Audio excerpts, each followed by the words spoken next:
Hello everyone, कैसे हैं आप लोग। तो आज हाजिर हैं फिर से जीए सेशन लेकर, जो कि 5 मई 2021 का है। उम्मीद करता हूं कि आप लोग सभी अच्छे होंगे और मेरे चैनल को लाइक करें, सब्सक्राइब करें और उस पर जो भी आपको लग रहा है वो कमेंट ज़रूर करें। ठीक है, तो आज का पहला न्यूज़ है, पश्चिम बंगाल में हुए विधानसभा चुनाव में किस पार्टी ने 213 सीट जीतकर पूर्ण बहुमत हासिल किया है। तो वो है पार्टी का नाम TMC, that means Trinamool Congress party. ठीक है, अब इसके बारे में हम कुछ जानते हैं। ममता बनर्जी जो कि तीसरी बार पश्चिम बंगाल की मुख्यमंत्री बनेंगी, आज ही उनका शपथ ग्रहण समारोह है जिसमें वो शपथ लेंगी मुख्यमंत्री का। ठीक है, आगे बढ़ते हैं। और ममता बनर्जी की तृणमूल कांग्रेस पार्टी ने विधानसभा चुनाव में 292 में से 213 सीट जीती है। ओके, अब चलते हैं वेस्ट बंगाल के बारे में कुछ जान लेते हैं। तो वेस्ट बंगाल का कैपिटल कहाँ है? कोलकाता। वेस्ट बंगाल की मुख्यमंत्री अभी वर्तमान में कौन है? तो ममता बनर्जी, जो कि टीएमसी पार्टी से बिलोंग करती हैं। पश्चिम बंगाल के गवर्नर अभी फिलहाल कौन है? तो जगदीप धनकर। पश्चिम बंगाल के मुख्य न्यायाधीश कौन है? टीबीएन राधाकृष्णन। टीबीएन राधाकृष्णन।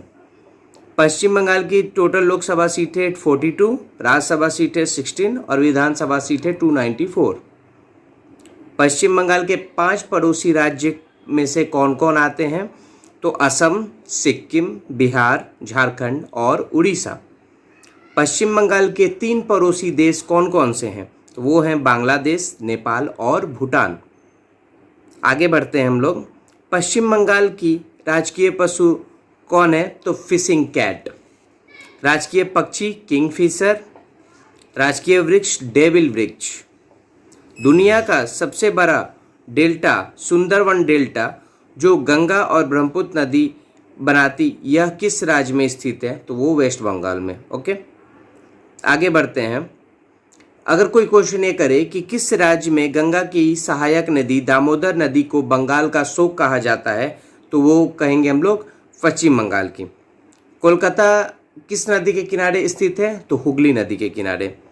पश्चिम बंगाल के प्रमुख हवाई अड्डे कौन कौन से हैं? तो नेताजी सुभाष चंद्र बोस अंतर्राष्ट्रीय हवाई अड्डा कोलकाता, बागडोगरा अंतर्राष्ट्रीय हवाई अड्डा सिलीगुड़ी। पश्चिम बंगाल के मुख्य राष्ट्रीय उद्यान में कौन कौन है? तो वो है सुंदरवन राष्ट्रीय उद्यान, नियोरा वैली राष्ट्रीय उद्यान, सिंगलीला राष्ट्रीय उद्यान, बक्सा राष्ट्रीय उद्यान, गोरुमारा राष्ट्रीय उद्यान, जलदापारा राष्ट्रीय उद्यान। पश्चिम बंगाल के प्रमुख बांध डैम कौन कौन से हैं? तो फरक्का डैम, दुर्गापुर डैम और कंगनासाबती बांध, जो कि कंगनासाबती नदी पर है। फरक्का बांध गंगा नदी पर है, बना है। दुर्गापुर बांध दामोदर नदी पे बना है। पश्चिम बंगाल का अगर मेन फेस्टिवल अगर किसे बोला जाता है, तो मेन फेस्टिवल में दुर्गा पूजा आएगा। चलिए आगे बढ़ते हैं दूसरे न्यूज़ पर। तो 2021 में G7 विदेश मंत्रियों की बैठक की मेजबानी कौन सा देश करेगा? तो वो है ब्रिटेन। चलिए, अब इम्पोर्टेंट पॉइंट्स इस क्वेश्चन से रिलेटेड है। G7 विदेश मंत्रियों की बैठक में भारत की तरफ से भारत के विदेश मंत्री एस जयशंकर शामिल होंगे। 2020 में G7 विदेश मंत्री बैठक का आयोजन कहाँ होने वाला है? तो लंदन, ब्रिटेन में। बैठक का उद्देश्य क्या है? तो इस बैठक में G7 देशों में आपसी तालमेल को बढ़ावा देना, कोरोना महामारी, चीन के साथ बढ़ते तनाव और देशों के आर्थिक विकास पर चर्चा की जाएगी। ओके, G7 का फुल फॉर्म ग्रुप ऑफ 7। अब इस ग्रुप ऑफ 7 के बारे में पढ़ेंगे। G7 दुनिया की 7 बड़ी विकसित और उन्नत अर्थव्यवस्था वाले देशों का समूह है। इसका गठन कब हुआ था? 1973 में, तेल संकट के बाद। उस समय ऑयल का क्राइसिस बहुत ज़्यादा हुआ था पूरे वर्ल्ड में, तो उस समय इसका गठन किया गया था। देखिए, G7 को पहले G6 के रूप में जाना जाता था, लेकिन 1976 में कनाडा शामिल हुआ, उसके बाद इसे G7 कहा जाने लगा। G7 के सदस्य देश पूछा जाए कि कौन कौन है, तो वो है France, Germany, Italy, UK, Japan, America और कनाडा। पहला G7 शिखर सम्मेलन कहाँ हुआ था? तो फ्रांस में 1975 में। क्या भारत G7 का सदस्य है? नहीं। 46वें G7 शिखर सम्मेलन 2020 का आयोजन कहाँ होना था जो स्थगित हो गया? तो वो अमेरिका में होना था। ठीक है, कहाँ होना था? अमेरिका में। 47 G7 शिखर सम्मेलन 2021 का आयोजन कहाँ होगा? यूके, जो कि पहले हम बात कर चुके हैं इस बारे में। ठीक है, आगे बढ़ते हैं। HCL टेक्नोलॉजी, अगला न्यूज़ है। HCL टेक्नोलॉजी को पीछे छोड़कर तीसरी सबसे बड़ी भारतीय IT कंपनी कौन सी बन गई है? तो वो है विप्रो।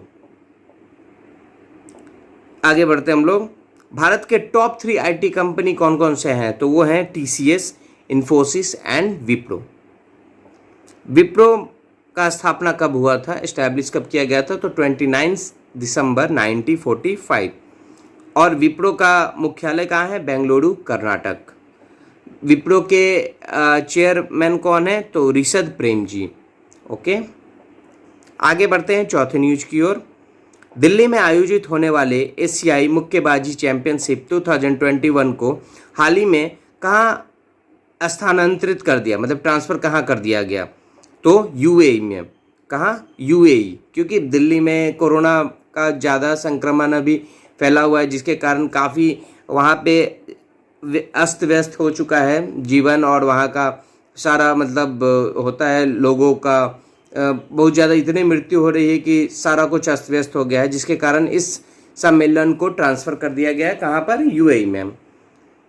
ठीक, अब चलिए हम लोग थोड़ा यूएई के बारे में जान लेते हैं। तो यूएई का फुल फॉर्म हुआ यूनाइटेड अरब एमिरेट्स।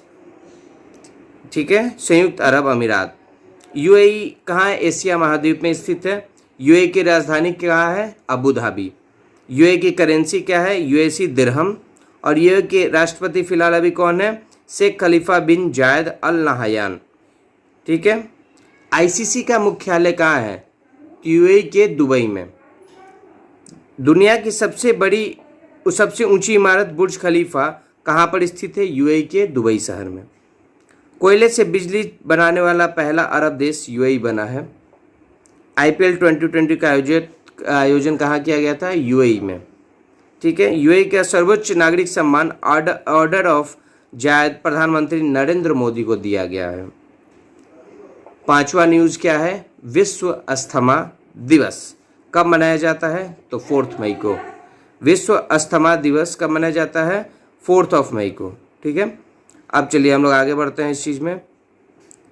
अप्रैल महीने के 10 महत्वपूर्ण दिवस कौन कौन से हैं? तो वर्ल्ड मलेरिया डे कब मनाया जाता है? 25 अप्रैल को, जिसका थीम क्या है? Reaching the zero malaria target. ठीक है, इंटरनेशनल डेलीगेट्स डे कब मनाया जाता है? 25 अप्रैल को। वर्ल्ड वेटनरी डे कब मनाया जाता है? 24 अप्रैल को। नेशनल पंचायत डे कब मनाया जाता है? 24 अप्रैल को। वर्ल्ड इंटेलेक्चुअल प्रॉपर्टी डे कब मनाया जाता है? 26 अप्रैल को। ठीक, वर्कर्स मेमोरियल डे कब मनाया जाता है? 28 अप्रैल को। World day for safety and health at work कब मनाया जाता है? 28 अप्रैल को। ठीक, इंटरनेशनल डांस डे कब मनाया जाता है? 29 अप्रैल को। आयुष्मान भारत दिवस कब मनाया जाता है? 30 अप्रैल को। ठीक है, तो ये अप्रैल का मेन डे था, इम्पॉर्टेंट डे। चलिए छठे न्यूज़ पे हम लोग बढ़ते हैं। सरकार ने ऑक्सीजन कॉन्सेंट्रेटर के आयात पर IGST को 28% से घटाकर कितना कर दिया गया है? तो 12%। कल के एडिटोरियल सेशन में हमने पढ़ा था कि GST का जो रेट है वो हमारे जो भी इसेंशियल चीज़ है अभी मेडिकल लाइन से रिलेटेड उन पर अभी नहीं लगाना चाहिए, उन पर अभी लगाएं भी तो काफ़ी कम लगाएं। तो वही उसी का असर है कि आज 28% से घटाकर कितना कर दिया गया? 12%। ठीक है, अब चलिए, अब कोई पूछते हैं कि IGST का फुल फॉर्म क्या होगा? तो IGST का फुल फॉर्म होगा integrated goods and service tax. GST का फुल फॉर्म तो आप लोग सभी जानते होंगे, गुड्स एंड सर्विस टैक्स। अब बोलते हैं कि GST डायरेक्ट टैक्स है या इनडायरेक्ट टैक्स? तो ये क्या होगा? Indirect tax. GST लागू करने वाला पहला देश कौन था? तो वो था फ्रांस। भारत में GST कब लागू हुआ? अगर कोई पूछ दे तो आप बताइएगा 1 जुलाई 2017। ठीक है, आगे बढ़ते हैं हम लोग 7वें न्यूज पे। अंतर्राष्ट्रीय ओलंपिक समिति, इंटरनेशनल ओलंपिक कमेटी के बिलीव इन सपोर्ट अभियान के नए ब्रांड एम्बेसडर कौन बने हैं? ठीक है, तो इसमें 2 आदमी ब्रांड एम्बेसडर बने हैं, पहला पीवी सिंधु और दूसरा मिशेल ली। ठीक है, इंपॉर्टेंट पॉइंट्स जान लेते हैं। बैडमिंटन वर्ल्ड फेडरेशन के द्वारा भारत की शटलर पीवी सिंधु और कनाडा की मिशेल ली को प्रतियोगिता में हेरफेर को रोकने के उद्देश्य से इंडियन इंटरनेशनल ओलंपिक कमेटी के बिलीव इन सपोर्ट अभियान के लिए एथलीट एम्बेसडर के रूप में नियुक्त किया गया है। ठीक है, तो आईओसी का full form international Olympic committee. इसका स्थापना कब हुआ था? तो 23 जून 1894। इसका मुख्यालय हेडक्वार्टर का है लुसाने, स्विट्जरलैंड। और इसके अध्यक्ष कौन है? थॉमस बाच। आईओसी के अध्यक्ष कौन है? थॉमस बाच। 8वां न्यूज क्या है? भारत और किस देश के बीच 2+2 मंत्री स्तरीय संवाद, मिनिस्ट्री डायलॉग इसको बोल सकते हैं इंग्लिश में, स्थापित करने पर सहमति हुई है? तो वो है रसिया। ठीक है, अब इसके बारे में कुछ इंपॉर्टेंट पॉइंट जान लेते हैं। प्रधानमंत्री नरेंद्र मोदी और रूसी राष्ट्रपति व्लादिमीर पुतिन ने हाल ही में 2+2 मिनिस्ट्री डायलॉग स्थापित करने के लिए सहमति व्यक्त की। यह संवाद रक्षा मंत्रियों और विदेश मंत्रियों के बीच आयोजित होता है। ठीक है, भारत, अमेरिका, ऑस्ट्रेलिया और जापान के साथ 2+2 संवाद का आयोजन करता है और रूस ऐसा पहला गैर क्वाड सदस्य है जिसके साथ भारत इस तरह के संवाद का आयोजन करेगा। ओके, तो चलते हैं हम लोग आगे बढ़ते हैं। रसिया के बारे में कुछ जान लेते हैं। तो रसिया यूरोप और एशिया महाद्वीप के में स्थित है।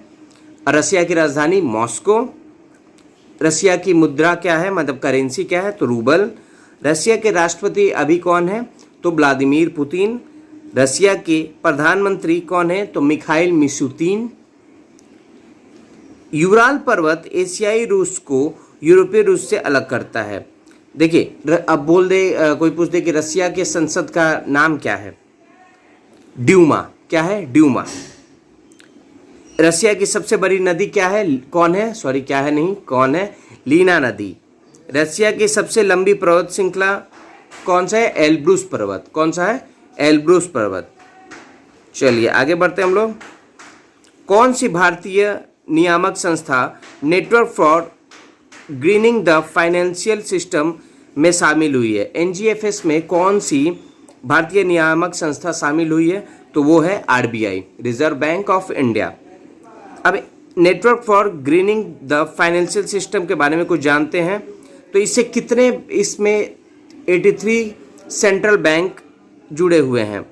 इनमें से 75 सदस्य हैं और 13 अलग रूप से जुड़े हैं। इसका मुख्य उद्देश्य क्या है?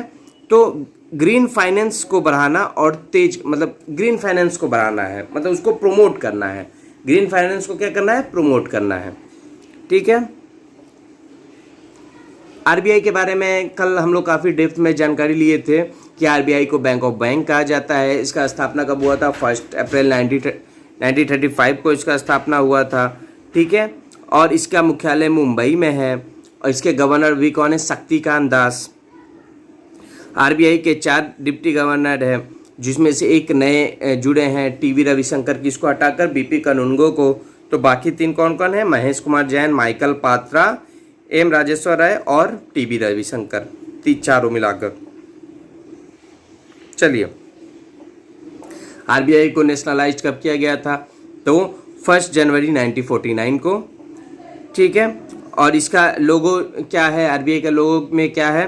तो आपको तार का वृक्ष और रॉयल बंगाल टाइगर। शुरुआत में इसका कहाँ हेडक्वार्टर था? तो कोलकाता में। अभी कहाँ है? मुंबई में। सब कल बताया जा चुका था। ठीक है, चलिए 10वां और अंतिम न्यूज आज का, 5 मई 2020 का 10वां और अंतिम न्यूज। अंतर्राष्ट्रीय अग्निशामक दिवस अंतर्राष्ट्रीय अग्निशमन दिवस, इंटरनेशनल फायर फाइटर्स डे कब मनाया जाता है? तो 4 मई। कब मनाया जाता है? 4 मई को। ठीक है, ये क्यों मनाया जाता है यह दिवस? तो यह अग्निशामकों को, मतलब जो भी फायर फाइटर्स के जो का डेथ हो गया, कभी कहीं आग बुझाने या आग को नियंत्रित करने में, तो उन्हीं के यादों में ये दिवस मनाया जाता है कि उन्होंने अपनी ड्यूटी को करते हुए अपना क्या किया, अपने जीवन का त्याग किया। चलिए एक बार रिवीजन करते हैं हम लोग काफ़ी अच्छे तरीके से। तो हम लोग रिवीजन में आगे बढ़ते हैं। तो रिवीजन में हम लोग आगे बढ़ते हैं। तो पहला न्यूज है, पश्चिम बंगाल में विधानसभा चुनाव में किस पार्टी ने 213 सीट जीतकर पूर्ण बहुमत हासिल किया है? तो वो पार्टी है तृणमूल कांग्रेस पार्टी। दूसरा न्यूज, 2021 में G7 विदेश मंत्रियों की बैठक की मेजबानी कौन सा देश करेगा? तो वो ब्रिटेन। HCL टेक्नोलॉजी को पीछे छोड़कर तीसरी सबसे बड़ी भारतीय IT कंपनी कौन सी बन गई है? तो विप्रो। हाल ही में होने वाला था दिल्ली में एशियाई मुक्केबाजी चैंपियनशिप 2021, लेकिन वो कहाँ ट्रांसफ़र कर दिया गया? तो UAE में, कोरोना के बढ़ते संक्रमण को देखते हुए। वर्ल्ड अस्थमा डे कब मनाया जाता है? 4 मई को। सरकार ने ऑक्सीजन कंसंट्रेटर के आयात पर IGST को 28% से घटाकर कितना प्रतिशत कर दिया? तो 12%। IOC के बिलीव इन सपोर्ट अभियान के नए ब्रांड एम्बेसडर कौन बने हैं? तो इनमें 2 बने हैं, PV सिंधु बनी है और मिशेल ली बनी है। भारत और किस देश के बीच 2+2 मिनिस्ट्री डायलॉग स्थापित करने पर सहमति हुई है? तो रसिया। कौन सी भारतीय नियामक संस्था network for greening the financial में शामिल हुई है? NGFC में कौन सी भारतीय नियामक संस्था, मतलब बैंकिंग सिस्टम कौन सी शामिल हुई है? तो RBI। चलिए, इंटरनेशनल फायर फाइटर्स डे कब मनाया गया? तो 4 मई को। तो देखिए 4 मई को क्या क्या मनाया गया आपको? इंटरनेशनल फायर फाइटर्स मनाया गया, वर्ल्ड अस्थमा डे मनाया गया। ठीक है, वर्ल्ड अस्थमा डे और इंटरनेशनल फायर फाइटर्स डे। देखिए, आग लगी तो दम फूला, मतलब फायर, तो इसे याद रख सकते हैं। इंटरनेशनल फायर फाइटर्स डे कब बनता है? तो 4 मई को। और अस्थमा, उसे दम फूलता है उसी समय आग लगने से, तो वो भी कब मनाया जाता है? 4 मई को। ठीक है, तो आप लोग, ये आज का सेशन बस इतना ही था। और आगे जाने के पहले मैं बताता हूँ कि आप लोग इन सब चीज़ों को डे बाय डे याद करते रहिएगा, क्योंकि आने वाले समय में एग्ज़ाम में काफ़ी फ्रूटफुल साबित होगा। डे बाय डे जिए, day by day current affairs update, क्योंकि अभी काफ़ी अच्छा मौका है, हम लोग को मौका मिल रहा है, इतना गैप मिल रहा है कोरोना के कारण। तो हम लोग घर पर रहकर अच्छे से तैयारी करें। और सभी आप लोग अपना ध्यान रखिएगा, खुश रहिएगा और जो है अच्छे से पढ़ाई कीजिए और अच्छे से रहिए आप लोग। ठीक है, चलिए, ओके, बाय, टेक केयर।